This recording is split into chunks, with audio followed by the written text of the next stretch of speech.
মাসউদ রাদিয়াল্লাহু তাআলা বলতেছে, হঠাৎ করে আমি একদিন আমার একটা গোলামকে থাপ্পড় দিলাম। কি দিলাম? আদরিবু গোলাম আল্লি, আমার একটা গোলাম ছিল, এই গোলামকে আমি একটা থাপ্পড় দিলাম। ফাসামিআতু সাউতান মিন খালফি, হঠাৎ করে আমি একটা পিছন থেকে আওয়াজ পেলাম। পিছন থেকে আওয়াজ ছিল, ইয়া আবা মাসউদিন লাল্লাহু আকদারু আলাইকা মিনকা ইলাইহি, হে আবু মাসউদ, তুমি যে তার উপর নরম পায়া, তুমি তার উপর অসহায়ত্ব সুযোগ নিয়ে তুমি তার উপর একটা থাপ্পড় দিলা, তুমি তাকে মারলা, অবশ্যই মনে রাখো তোমার থেকে তোমার মালিক আল্লাহ অধিক অধিক অধিক ক্ষমতাধর, অধিক ক্ষমতাবান।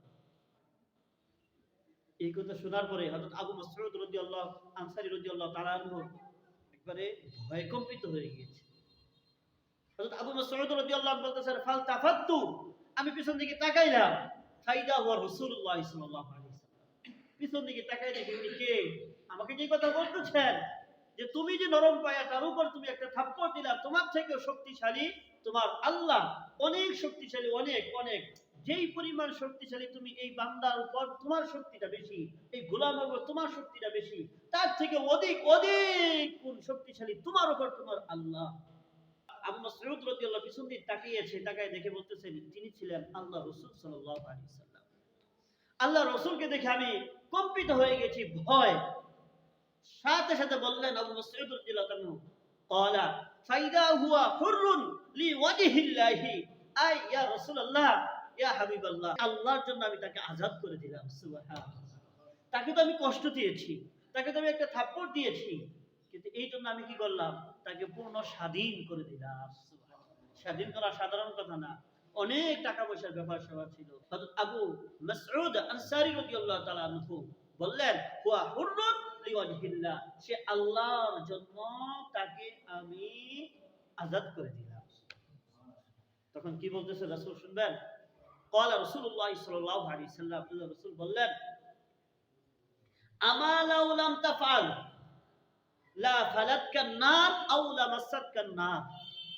ও আবু মাসউদ আনসারী, শুনো, তুমি যদি আজকে এই থাপ্পড় মারার পরে তুমি যদি তোমার গোলামকে আযাদ না করতা, তাহলে অবশ্যই তোমার এই কাজের কারণে জাহান্নামের আগুন তোমাকে স্পর্শ করত।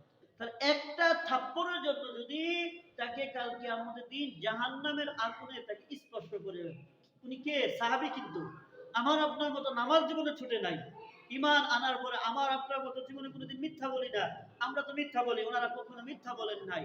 আমরা চিটিং বাটপারি করি, জীবন ওনাদের চিটিং বাটপারি কোনো কিছুই ছিল না, কিন্তু তারপরেও অন্যায়ভাবে নিজের অধীনস্থ গোলামের উপর একটা থাপ্পড়ের কারণে রাসূল করিম সাল্লাল্লাহু আলাইহি ওয়াসাল্লাম বলতেছেন, তুমি যদি একে আযাদ না করতা, একে স্বাধীন না করতা, তাহলে এর কারণে তোমাকে জাহান্নামে যেতে হতো।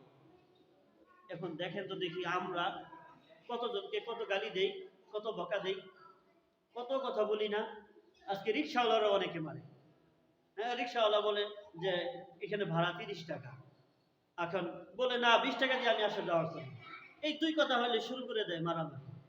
আসলে এই সমস্ত কাজ যারা করে তারা হলো নিচু মন মানসিকতার লোক। আজকে কর্মচারীরা মারে না, এই কর্মচারী মারবো কেন? এটা তারা আমার অধীনস্থ, এদের প্রতি আমার লক্ষ্য রাখতে হবে, তাদের উপর জুলুম করা যাবে না, অন্যায় করা যাবে না।